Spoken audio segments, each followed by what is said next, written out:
In the heavyweight division now, we got the UFC debut of Gable Steveson, who comes in at minus 3,500. He takes on Alicia Ellison, who comes in at plus 1,500. Now, Gable Steveson is a guy that we've been hearing about for years now. Obviously, because he used to train with Brock Lesnar for his collegiate wrestling, training out of Minnesota, I believe it was. There was a lot of hype on him coming from his collegiate career that he was going to make the transition to mixed martial arts and then eventually come over to the UFC. But there's a lot of staggering from him. He eventually turned his attention to WWE, and that didn't really work out in his favor. That's when he decided to finally turn his attention completely to mixed martial arts, even so much as being in the training camp of John Jones, helping Jones prepare for some of the fights later on in his career. But he eventually made his mixed martial arts debut when was it? Made his MMA debut in September of 2025, where it took him only 98 seconds to knock out Braden Peterson under the LFA lights. 2 minutes later, he went over to Anthony Pettis FC, got a finish in 24 seconds, and then in February this year, he went down to Mexico and finished an 11-3 opponent, which was not a bad test for him, especially a guy that took him into deeper water, albeit 3 minutes into the first round. But we saw Gable, try to challenge himself in that fight. He tried showing off his hands. He tried showing off his explosivity and power. There were a few times where he got his opponent to the ground, but he gave up some of those dominant positions to let his opponent back to his feet so he could let his hands go a little bit more. But then eventually he decided to say, you know what, fuck it. Let me just take this dominant position, rain down some big shots, and he eventually got a TKO there. So there are some good things to like about this 26-year-old, right? He's explosive, he's fast, he has power, and then obviously that old reliable wrestling game, if he needs it, he could definitely showcase that as well. And in the heavyweight division, that might be all you really need to find yourself in a title fight or close to a title fight within your first few fights as a mixed martial artist. It seemed like the UFC wanted to test him out a little bit, making him take those 3 pro MMA fights before coming over to the UFC. Passed the test with flying colors, and now here he is looking to make his mark on a big Conor card at UFC 329 as he takes on Alicia Ellison. Now, Ellison made his debut with the promotion back in September as he took on another debutant, Brando Pericic, and that was a fight where Ellison really struggled to get to his game.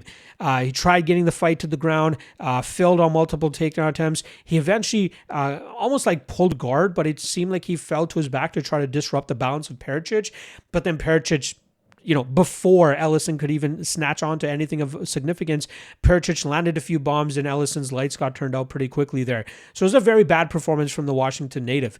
On the come up, Ellison is trained under Jeff Hoagland, who is the coach of Chase Hooper, but it seems like after that loss to Pericic, Ellison has changed things up. He's gone down to Arizona. He's training alongside Waldo Cortez Acosta and Tyrell Fortune, but I just don't know how much it's going to really help this guy. Earlier on in his career, he's largely leaned on his physicality and his athleticism to find early finishes, but we've also seen when he's been forced to go into deeper water, he can give up getting finished, and he even got submitted in his first defeat that he suffered to Pearson. Like I said with Gable Steveson, he is a guy, Ellison is a guy that can get away with his athleticism, especially on the regional scene, fighting the bum level competitions that you normally get as a heavyweight. But once you get to the UFC, you're going to fight guys that are going to be able to match your athleticism and not allow you to have your way with them. And we saw that in the Pericic fight. And unfortunately for Ellison, I think we're going to see it once again this weekend as he takes on Gable Steveson.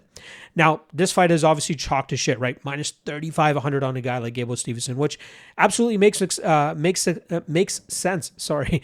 But with heavyweights, right, it's just one shot that could really change the tide of anything.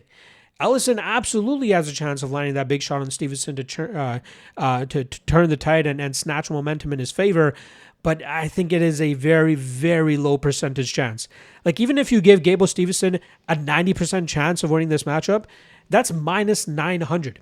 Even if you give Steveson 95% chance of winning this matchup, that's minus 1886. We're talking double that here, right? In terms of the odds, you're talking minus 3,500. So sure, maybe Steveson has that high percentage of a chance of winning this fight, but I still have no interest in paying minus 3,400 for this type of fight. Even as props, even though they're not released right now, I'm sure they're going to be chalky as hell. right? I'm sure the under 1.5 is going to be like minus 500. Gable Steveson round one could be something crazy as well.